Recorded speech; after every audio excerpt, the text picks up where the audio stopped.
خود تو نیکیاں کرتا تھا مگر مجھے کبھی نیکی کے کام کرنے کا اس نے کبھی حکم نہیں دیا ہے۔ اس طرح اور دیگر لوگ آ جائیں گے اور ہوتے ہوتے جنت میں جانے والا شخص جہنم میں پہنچ جائے گا۔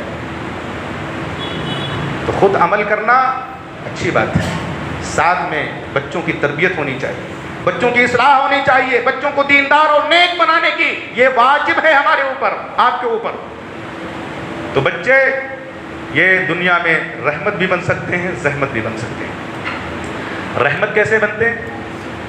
رسول اللہ صلی اللہ علیہ وسلم نے ارشاد فرمایا کہ جب کسی انسان کے بچے کا انتقال ہو جاتا ہے تو اللہ تبارک و تعالیٰ فرشتے سے پوچھتا ہے، اے فرشتو، تم نے میرے بندے کے بیٹے کی روح کو قبض کر لیا ہے؟ کہا ہے اللہ تعالیٰ، قبض کر لیا۔ میرے بندے کے جگر گوشے دل کے ٹکڑے کو تم نے چھین لیا ہے؟ ہاں اللہ، چھین لیا ہے۔ اللہ فرماتا ہے، میرے فرشتو یہ بتاؤ میرے اس بندے کا رد عمل کیا تھا، اس کا معاملہ کیا تھا، اس کا تصرف کیا تھا؟ فرشتے کہتے ہیں، اللہ تیرے اس بندے نے کہا الحمدللہ علی کل حال، انا للہ و انا الیہ راجعون، ہر حال میں اللہ ہی کا شکر ہے اور ہم سب اللہ کے لیے ہیں اور اللہ ہی کی طرف پلٹنے والے ہیں۔ اولاد یہ اللہ نے دیا تھا، اللہ کی امانت تھی، اللہ کی نعمت تھی، اس نے لے لیا ہے، ہمیں اس پر بھی اللہ کا شکر ہی ہے۔ اللہ فرماتا ہے، فرشتو میرے اس بندے کے لیے جنت میں ایک گھر بنا دو اور اس کا نام بیت الحمد رکھ دو، شکرانے کا گھر۔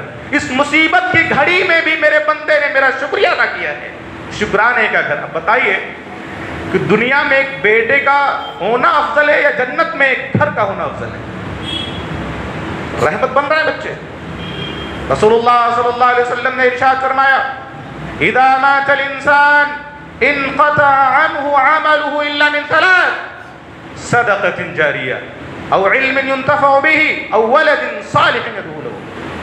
آدمی جب مرتا ہے تو سارے عمل اس کے منقطع ہو جاتے ہیں سوائے 3 اعمال کے۔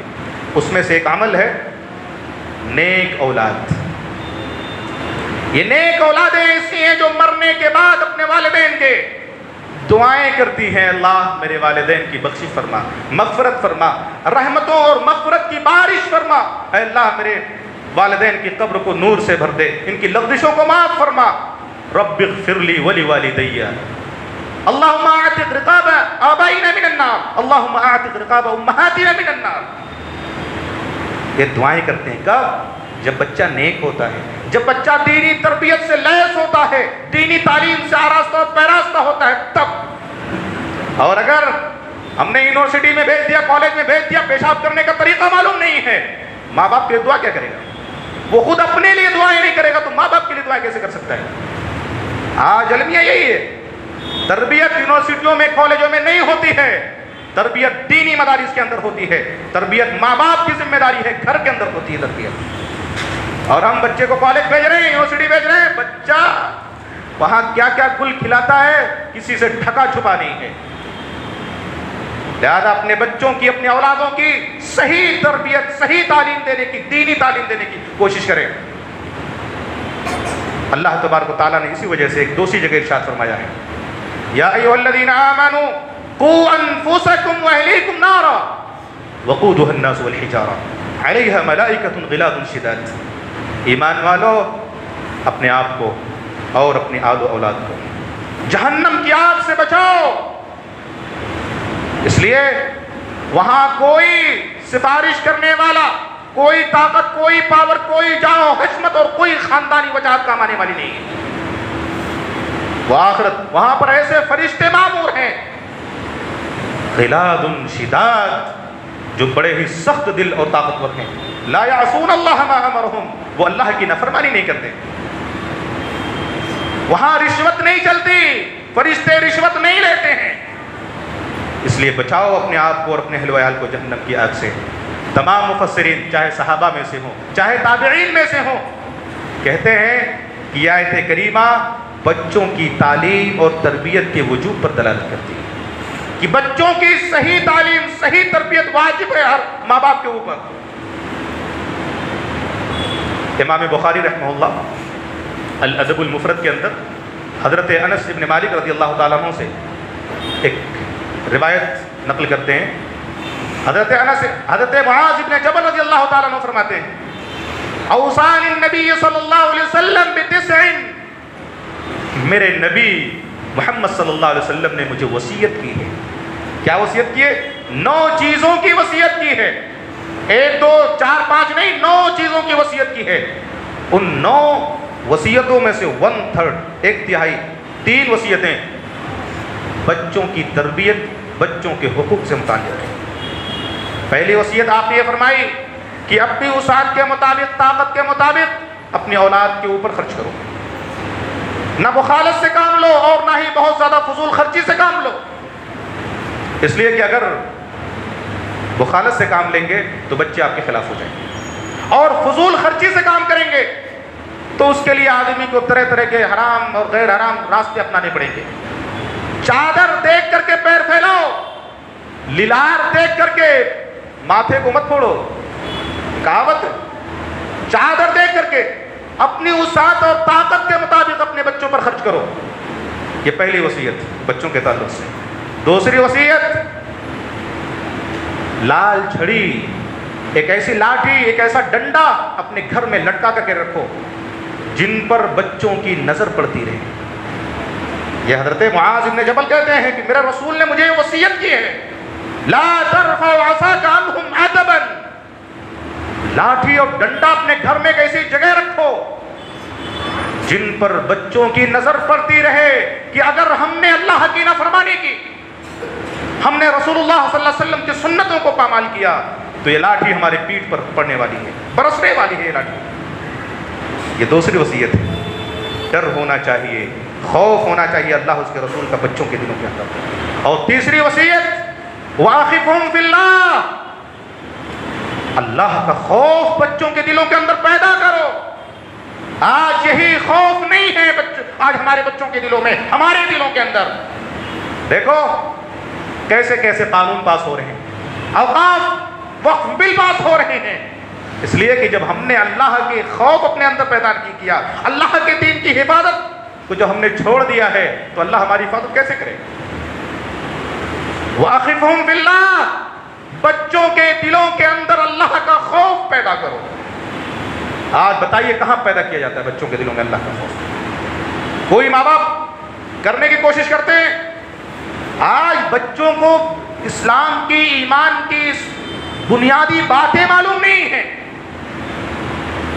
آپ بچوں کو بتائیے اسلام کیا ہے، بچوں کو بتائیے ایمان کیا ہے، اسلام کے ارکان، ایمان کے ارکان کیا ہیں، بچوں کو پڑھایا جائے. اور یہ والدین کی ذمہ داری ہے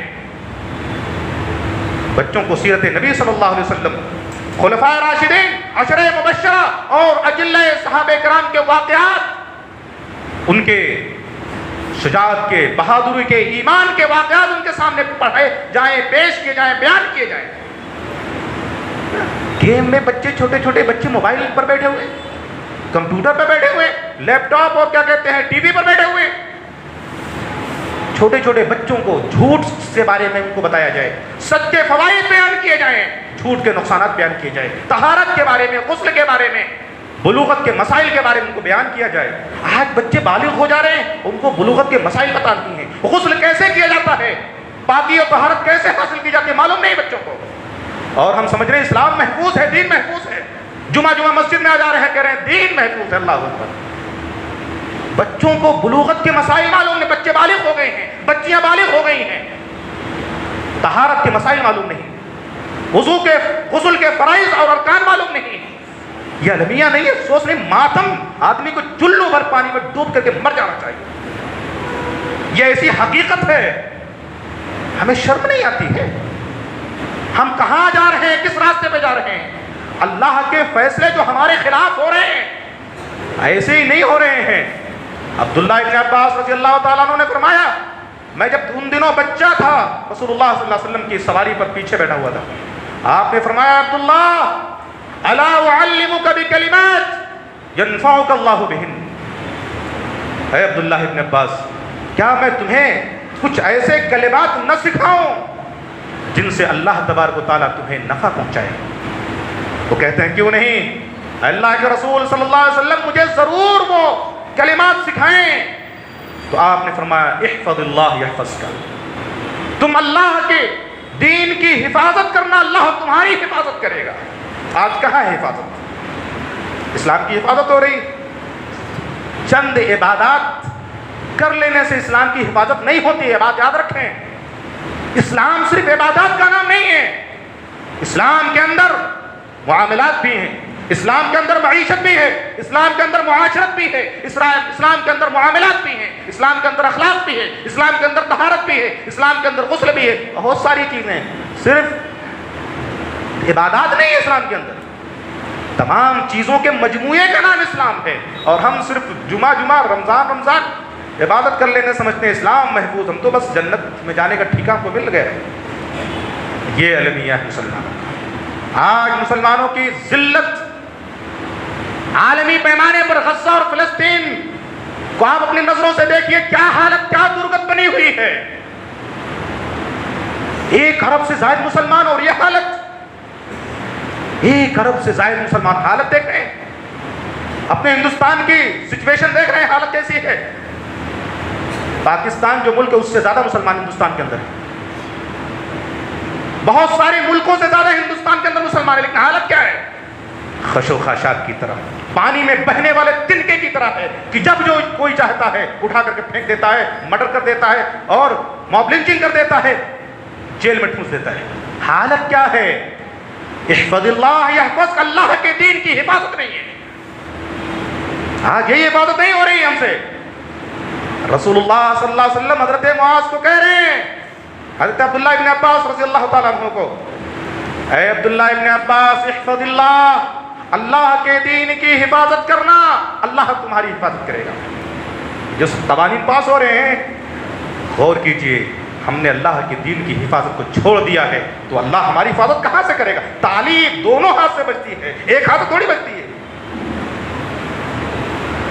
احفظ اللہ تجد تجاہک، اللہ کے حدود سے تجاوز نہ کرنا، اللہ تمہاری مدد کرے گا۔